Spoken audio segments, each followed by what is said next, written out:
भारत के नए नक्शे में कितने राज्य और केंद्र शासित प्रदेश हैं? भारत का राष्ट्रीय गान और गीत की रचना किसने और कब की?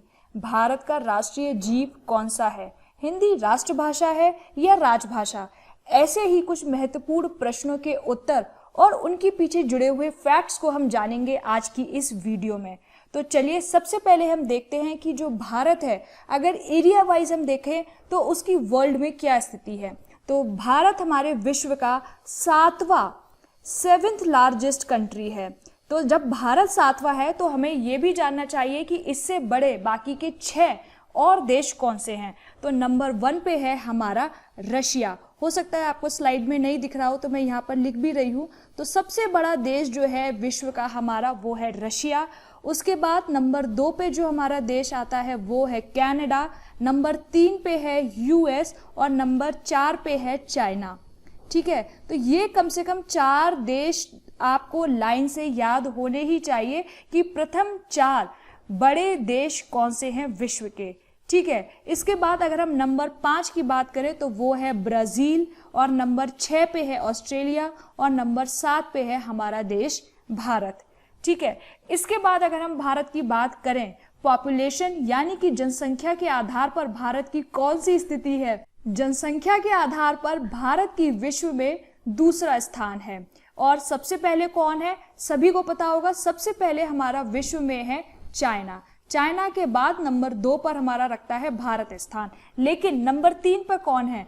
नंबर 3 पे है यूएस और नंबर 4 पे है इंडोनेशिया। तो ये भी आपको जो प्रथम 4 देशों की जो स्थितियां हैं जनसंख्या के आधार पर वो भी पता होनी चाहिए।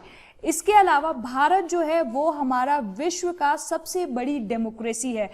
ठीक है, अगर आपसे कोई पूछता है विश्व का सबसे बड़ा गणतंत्र कौन है तो वो है हमारा देश भारत। इसके अलावा अगर ये भी एक प्रश्न उठता है, ये भी कोई आपसे पूछ सकता है एग्जाम में कि विश्व की सबसे पुरानी जो गणतंत्र है, डेमोक्रेटिक कंट्री है, वो कौन सी है? तो वो है आपकी यूएस, जो कि 1788 में ही डेमोक्रेटिक कंट्री के तौर पर काम करने लगा था। तो ये चीजें आपको पता होनी चाहिए। इसके बाद हम बात करते हैं इंडिया की स्टेट्स। तो इंडिया में अभी तक हम जानते थे कि 29 स्टेट्स थी, लेकिन जब से जम्मू और कश्मीर को यूनियन टेरिटरी यानी कि केंद्र शासित प्रदेश बनाया गया है, तब से हमारे इंडिया में टोटल कितनी स्टेट्स हो गई हैं? 28 स्टेट्स हो गई हैं। यानी कि आज के इन एग्जाम्स में कोई भी अगर आपसे पूछता है कि इंडिया में कितनी स्टेट्स हैं तो आप बताएंगे 28 स्टेट हैं। और कितनी यूनियन टेरिटरीज हैं? 8 यूनियन टेरिटरीज हैं, यानी कि केंद्र शासित प्रदेश हैं। भारत की राजधानी वो सबको पता ही होगी।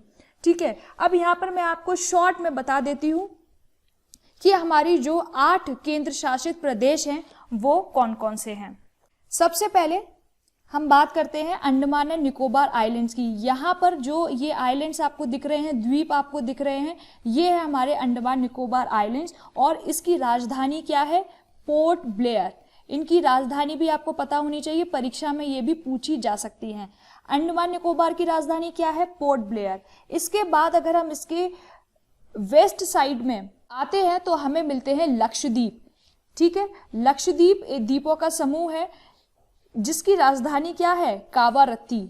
ये भी आपको पता होना चाहिए, कावारत्ती। ये अभी हाल फिलहाल में बहुत न्यूज में भी रहा था लक्षद्वीप, तो आपको पता होना चाहिए कि ये न्यूज में क्यों रहा था। लक्षद्वीप के बाद हमारा आता है पुडुचेरी। पुडुचेरी जिसकी की कैपिटल है हमारी पौंडीचेरी। ठीक है, इसके बाद Dadra and Nagar Haveli and Daman and Diu. पहले ये दमन एंड दीव और दादरा नगर हवेली अलग अलग यूनियन टेरिटरीज थी, लेकिन अब इन दोनों को कंबाइन करके एक बना दिया गया है और इनकी जो कैपिटल है वो है दमन। ठीक है, इसके अलावा दिल्ली हमारी नेशनल कैपिटल टेरिटरी है, नेशनल यूनियन टेरिटरी है। इसके बाद चंडीगढ़, चंडीगढ़ की कैपिटल भी अभी चंडीगढ़ है।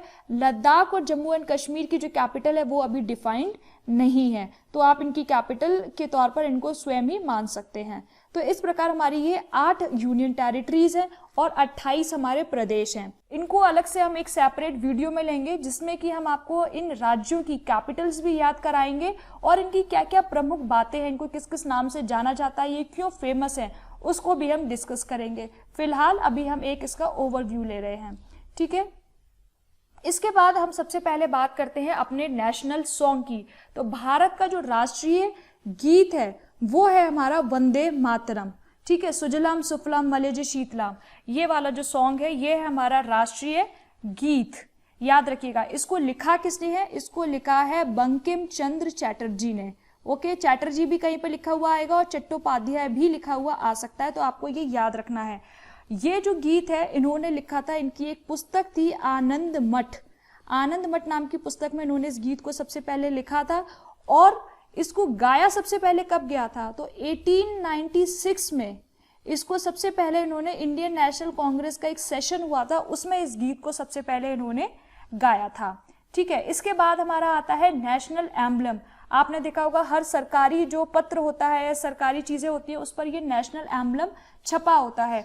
तो ये नेशनल एम्बलम जो है वो हमने अडॉप्ट किया है सारनाथ से। सारनाथ में जो स्टैच्यू है, जो लॉइन कैपिटल है, वहां से ये लिया गया है, ठीक है। सारनाथ कहाँ है? सारनाथ आपके बनारस वाराणसी के पास एक जगह है, वहां से ये लिया गया है।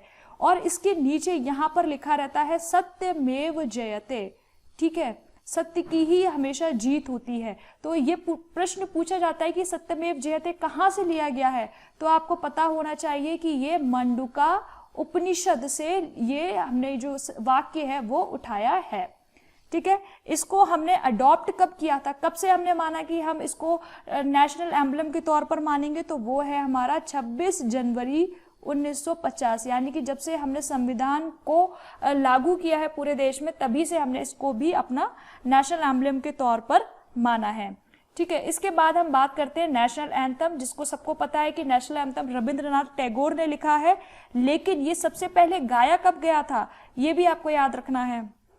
सबसे पहले ये गाया गया था 1911 में, ठीक है। 1896 में आपका गाया गया था नेशनल सॉन्ग, और 1911 में आपका गाया गया था नेशनल एंथम यानी कि जनगण मन, और लिखा था इसको रविंद्रनाथ टैगोर ने। और इसमें 5 स्टैंजास थे, लेकिन उस 5 स्टैंजा में से हमने केवल फर्स्ट जो स्टैंजा है वो लिया है। और नेशनल एंथम को गाने में हमें लगते हैं 52 सेकेंड।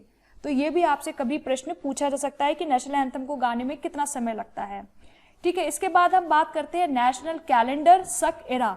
तो भारतीय जो देश है, भारत देश में कौन से कैलेंडर को एक राष्ट्रीय कैलेंडर के तौर पर माना गया है? तो वो है हमारा सक एरा का जो कैलेंडर है, जिसका कि प्रथम जो माह है उसको हम बोलते हैं चैत्र। चैत्र माह से ये जो कैलेंडर है वो हमारा शुरू होता है।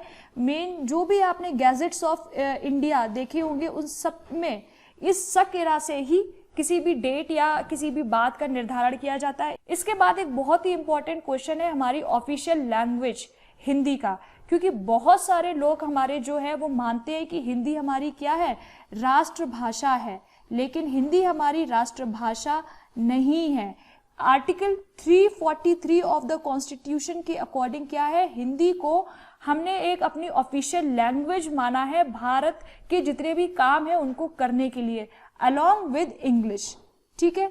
तो इंग्लिश और हिंदी को हमने अपनी ऑफिशियल लैंग्वेज का दर्जा दिया है, हिंदी को हमने अपनी नेशनल लैंग्वेज का दर्जा नहीं दिया है। तो हमारी कोई भी राष्ट्रीय भाषा नहीं है, ये आपको याद रखना है।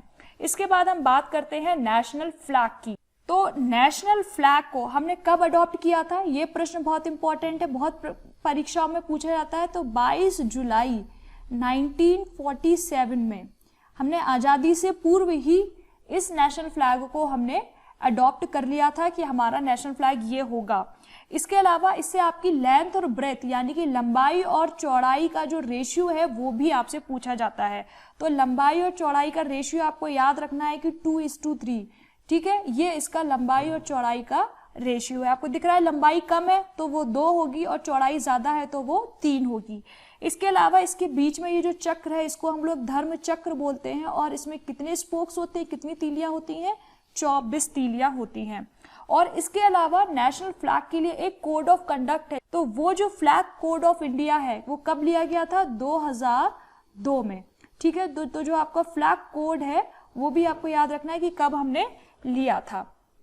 इसके बाद अगर हम बात करें भारत की राष्ट्रीय पक्षी की, तो वो सबको पता है कि वो कौन है, पीकॉक है। पीकॉक यानी कि मोर, जिसका कि साइंटिफिक नेम भी आपसे कभी पूछा जा सकता है, तो आपको इसका साइंटिफिक नेम भी याद रखना है, दैट इज पैवो क्रिस्टैलिस। ठीक है, इसके बाद आती है हमारी राष्ट्रीय नदी। राष्ट्रीय नदी का जो दर्जा दिया गया है वो दिया गया है गंगा को।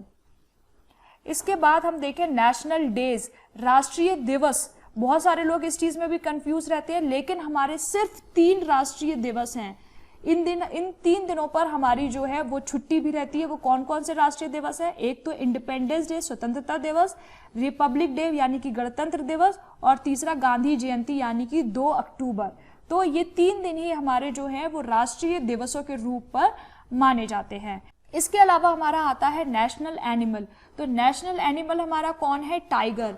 ठीक है, इस टाइगर का जो साइंटिफिक नेम है वो क्या है? वो है हमारा पैंथेरा टिग्रिस।